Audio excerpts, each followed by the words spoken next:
muôn xưa dùng khổ sẽ tôi là gần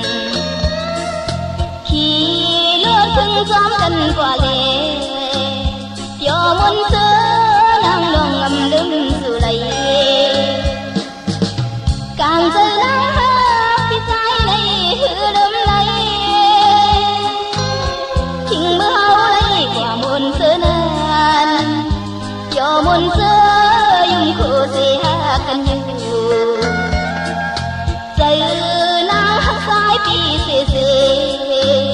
âm giang lướm dài lòng ngầm đâm bìa vai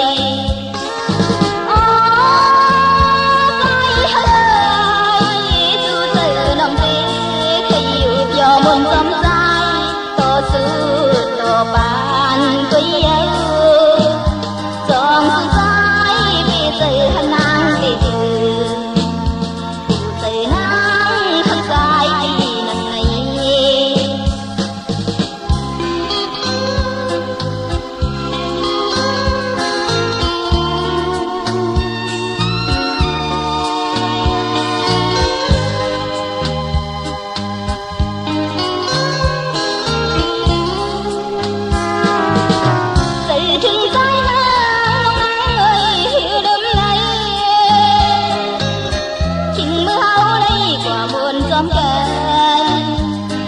muôn xưa dùng khổ sẽ tôi là cần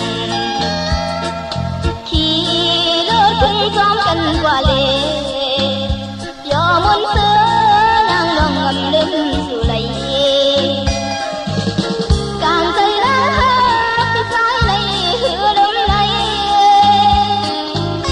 anh mưa hao đây quả muôn xưa nan do muôn xưa